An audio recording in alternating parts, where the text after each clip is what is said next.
Hola, ¿qué tal amigos? Vámonos a la parte número 4 de Ciencias Sociales.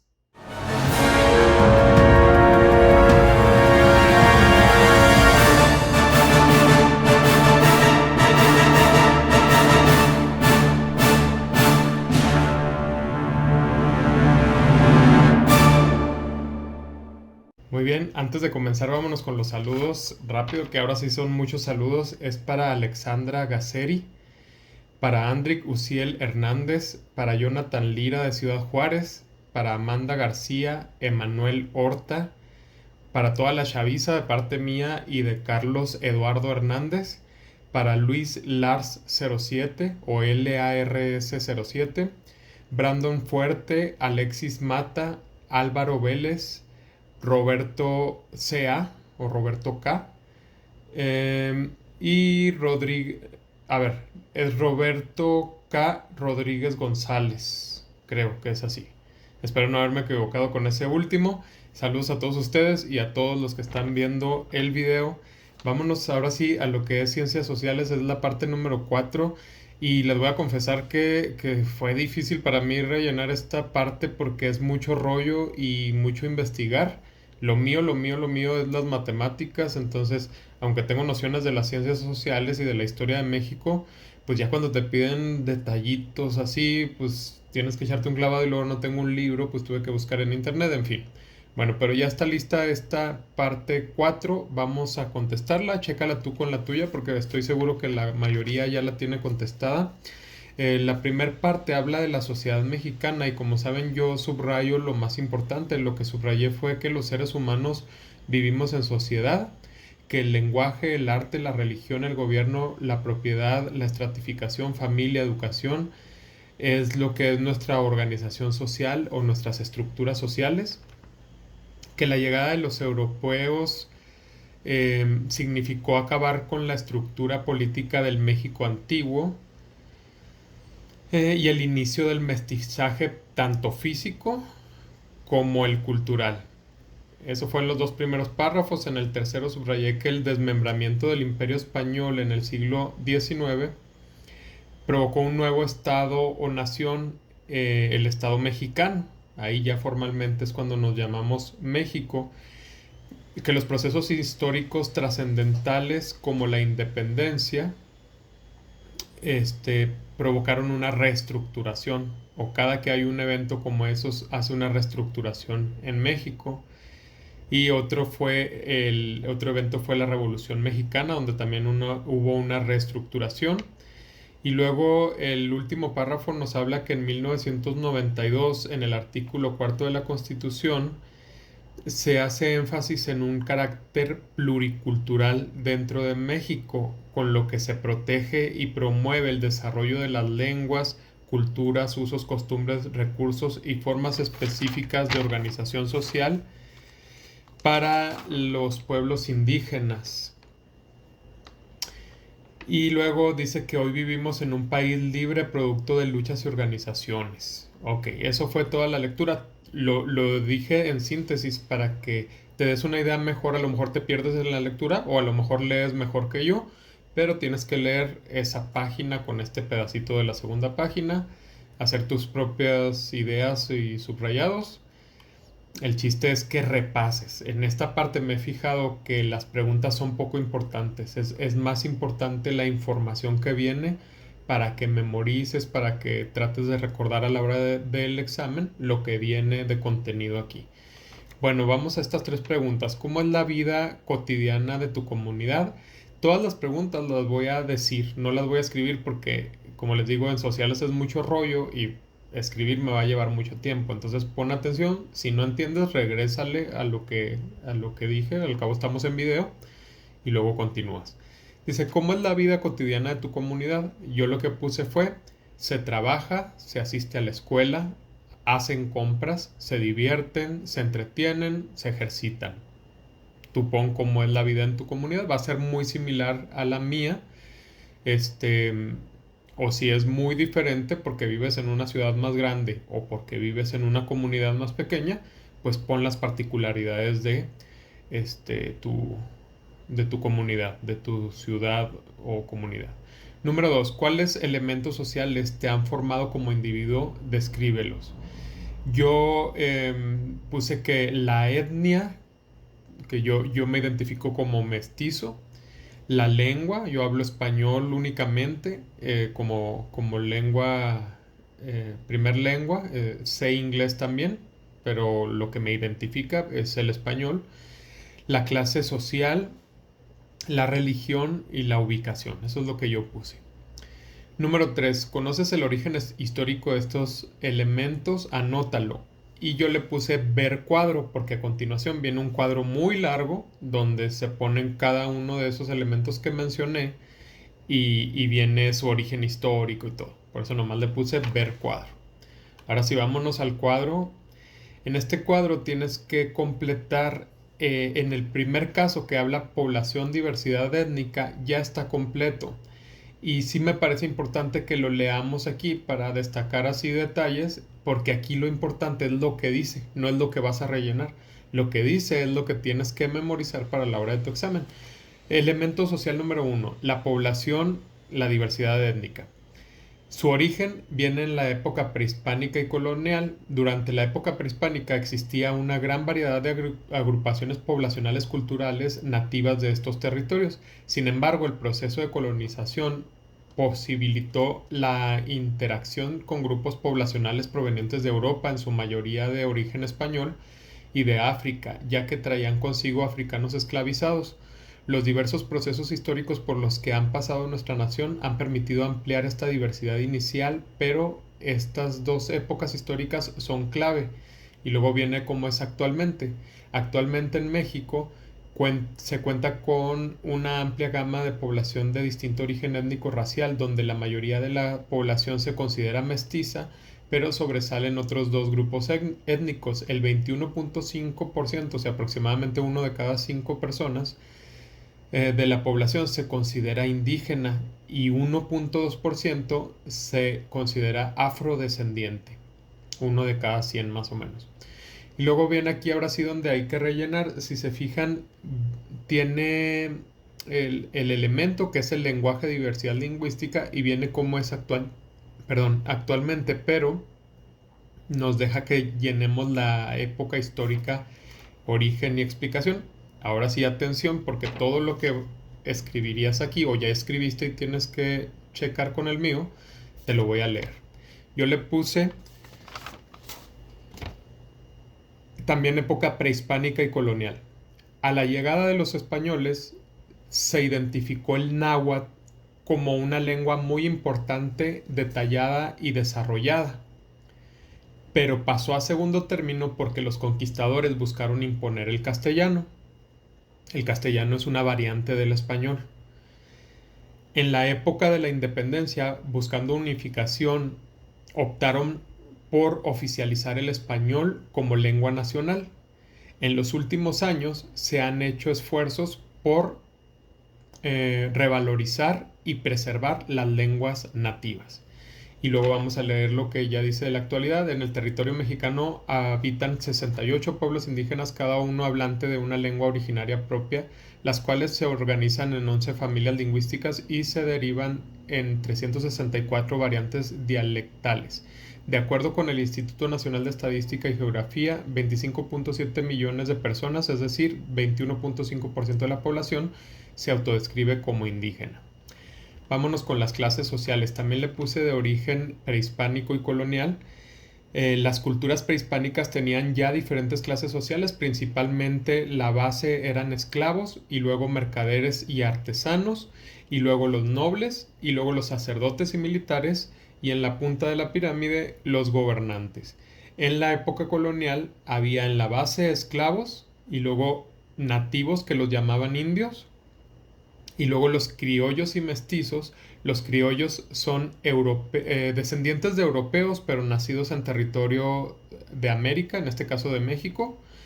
Y los mestizos son descendientes de algún europeo combinado con un nativo. Y, y ya en la punta de la pirámide estaban los españoles peninsulares, es decir, los que nacieron allá en España y se vinieron para acá. Y luego dice, fíjense, este se me hace un dato muy interesante porque nos habla de las 6 clases sociales que actualmente están reconocidas en México por la Secretaría de Economía. Son 6. La alta alta, que son las familias ricas que les dicen de abolengo, porque son de hace muchos años que son ricos y son uno de cada 100 personas. La alta baja son familias que son ricas de pocas generaciones atrás, los nuevos ricos. Sus ingresos económicos son cuantiosos y muy estables y son 5 de cada 100 personas o uno de cada 20. La media alta son gente de negocios y profesionales que han tenido éxito y representan 14 de cada 100 personas o 7 de cada 50 o más o menos, poquito menos de uno de cada 5. La media baja serían los oficinistas, técnicos, supervisores y artesanos calificados y son uno de cada 5 personas. Y luego la baja alta son obreros, campesinos, agricultores. Es la fuerza física de la sociedad, ya que realiza arduos trabajos a cambio de un ingreso ligeramente superior al sueldo mínimo y son uno de cada 4 personas. Y la baja baja son trabajadores temporales, inmigrantes, comerciantes informales, desempleados y gente que vive de la asistencia social y son muchos, son 35 de cada 100, o sea que son entre 3 y 4 de cada 10 personas. Muy bien, vamos con la religión. Yo le puse ahí en los antecedentes históricos, también le puse que viene de la época prehispánica y colonial. En la época prehispánica las culturas nativas eran politeístas, o sea, adoraban a muchos dioses. Destaca la adoración a Quetzalcóatl, la serpiente emplumada, y que se haya pensado que Hernán Cortés era esta serpiente emplumada que regresaba. Los españoles buscaron evangelizar a los nativos al catolicismo y sustituyeron templos por catedrales e imágenes de adoración, figuras de adoración nativas o prehispánicas por figuras del catolicismo. Y dice que en la actualidad se dice que el INEGI dice que el 82% de los mexicanos son católicos y el resto, o sea, el otro 18% serían protestantes históricos, pentecostales, evangélicos, adventistas del séptimo día, mormones, testigos de Jehová, judaicos, budistas, islámicos, nativistas, espiritualistas y sin religión. Un dato interesante es que el porcentaje de población católica ha disminuido al paso del tiempo. Al iniciar el siglo XX, en 1999.1, casi todos, eran católicos. Para 1910, al inicio de la Revolución Mexicana, el porcentaje permanecía igual. En 1930 bajó a 900.7. En 1950 subió otra vez un poquito a 98.5. En 1970 bajó de nuevo a 96.2. Y luego dice al final que en 1990 era 89.7. O sea, bajó mucho. Y en el 2000 87.9. Y ahí queda. O sea, nomás una época subió un poquito, pero ya en resumen, de 1900 para acá, ha bajado más de 10%, como 11% más o menos. Y luego, por último, viene la ubicación poblacional. De la ubicación poblacional, ahí se me pasó contestar, no le puse nada, pero ahí lo que puedes poner es de cómo en la época prehispánica eran regiones, eran imperios de las diferentes culturas y luego en la conquista de México se definieron territorios desde el actual sur de México, incluso creo que la parte de Belice y Guatemala también era parte de México, después se independizaron y arriba hasta una muy buena parte de lo que hoy es Estados Unidos, en aquel entonces era la Nueva España. Y luego en épocas más recientes de la historia, acuérdate que se perdió una gran parte del territorio mexicano para ser ahora territorio estadounidense y hasta lo que tenemos ahora de México. Eso te lo platico así de memoria porque se me pasó contestar. No contesté nada ahí. Y luego vienen unas preguntas. Dice los elementos... Ah, perdón. Lo del actual. Dice que el INEGI, el porcentaje, según el INEGI, el porcentaje de población que vive en localidades urbanas es 78% y el 22% en localidades rurales. La urbanización en México ha aumentado desde 1950. En 1950 poco menos del 43% de la población en México vivía en localidades urbanas. En 1990 era de 71%. Ahora sí, dice, los elementos que están considerados en la tabla anterior son positivos o negativos para la población mexicana. Justifica tu respuesta. Mi respuesta personal es que son positivos porque nos hace quienes somos. Aunque si tú piensas bien en cada uno, por ejemplo en las clases sociales, puedes pensar que hay algo de malo en ello, que haya diferencia y falta de equidad. Pero ya generalizando, yo pienso que son positivos porque son los rasgos que hacen a la persona y al individuo ser quien es, y todo mundo somos valiosos como somos. Es mi punto de vista personal. Segunda pregunta, ¿cuáles de ellos contribuyen al desarrollo integral e igualitario de nuestra sociedad? También mi respuesta personal fue que todos, porque aunque marcan diferencias, todos los individuos tratamos de ser mejores, y como sociedad entera se trata de que seamos una nación que apoye a todos y que todos prosperemos y que todos nos ayudemos. Y no sé, esa es mi respuesta personal. Espero que tú coincidas, y si no, puedes poner lo que tú pienses ahí. Y luego dice que pongamos otros elementos sociales que conozcamos. Yo puse la familia, el alimento, la educación, el gobierno, las tradiciones y los símbolos nacionales. Esos son los que a mí se me ocurrieron para poner ahí. Y luego dice aquí que identifiques lo que ha bajado y lo que ha subido en religión y la urbanización. Lo que bajó en religión fue el porcentaje de personas que se consideran católicos, y lo que subió en urbanización es la cantidad de personas que habitan en ciudades. Y las razones, yo le puse que en cuanto a la religión, le puse la globalización, la apertura a nuevos credos, la libertad religiosa y la pérdida de confianza de algunos en su credo original han propiciado la disminución de creyentes en el catolicismo. Ese es mi análisis, lo que yo pienso. En cuanto... Ahí se escuchó un motorcillo y como no lo voy a editar, entonces nomás lo menciono. Vamos ahora con la urbanización.